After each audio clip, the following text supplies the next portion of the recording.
खाली यही कहना चाहूँगा कि वाकई आप लोगों का जो भूमिका रही है एक भारतीय खेल के लिए, एक जो हमारी आत्मा है हमारे देश की, हमारा कल्चर है, हमारा स्पोर्ट्स है, उसको बढ़ाने में जो आपकी भूमिका रही है वाकई वो बहुत ही सराहनीय है। इसलिए हम पूरा खो-खो परिवार आप लोगों का तहे दिल से आभारी रहेगा।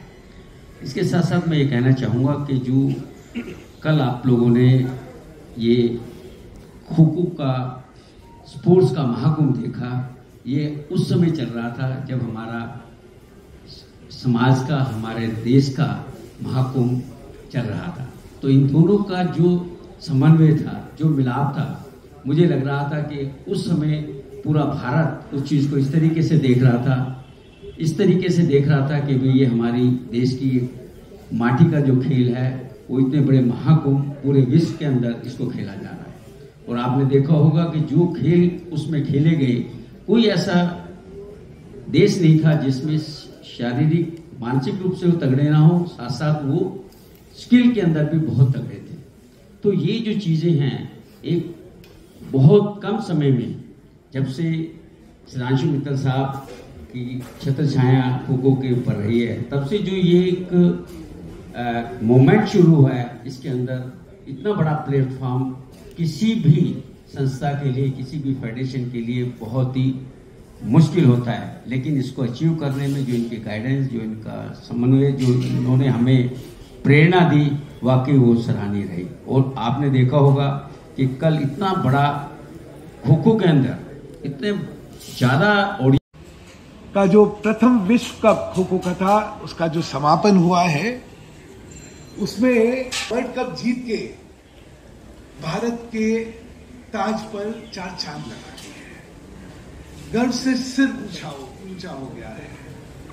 और ये सारी मेहनत जो है सभी के सहयोग से और सभी के कोऑपरेशन से आज भारतवर्ष ने जीत हासिल की है। तो सभी भारतवासियों को भी मैं इसके लिए बधाई देना चाहूँगी, स्पेशली मीडिया का, क्योंकि हमारे गेम लोकल गेम है, ग्रामीण क्षेत्र से आया हुआ गेम है।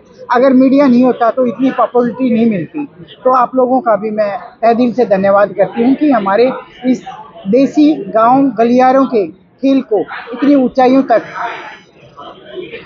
झंडा लहराने में आप लोगों का बहुत ही ज़्यादा सहयोग है। इसके पीछे क्या तैयारियां रही आप लोगों की जो आप वर्ल्ड कप जीत सके?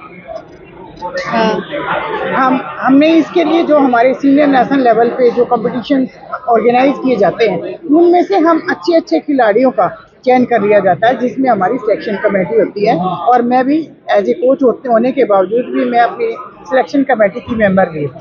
तो अच्छे खिलाड़ियों का हम चयन करते हैं, उनका कैंप लगाया गया। अभी इसमें भी जो वर्ल्ड कप का था, हमारे 60 प्लेयर्स का कैंप लगाया था, जिसमें से हमने बहुत ही अच्छे से उनको एनालाइज किया, उनकी परफॉर्मेंस को चेक किया।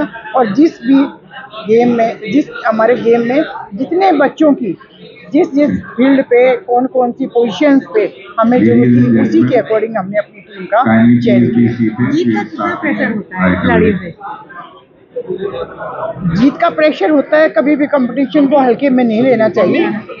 कंपटीशन होता है और ओपोनेंट के बारे में भी हमें पता होना चाहिए। लेकिन हमारी टीम में प्रियंका हिंगले हमारी नेशनल अवार्डी है और इसको राष्ट्रीय स्तर पर रानी लक्ष्मीबाई अवार्ड से भी सम्मानित किया गया हमारी फेडरेशन के द्वारा।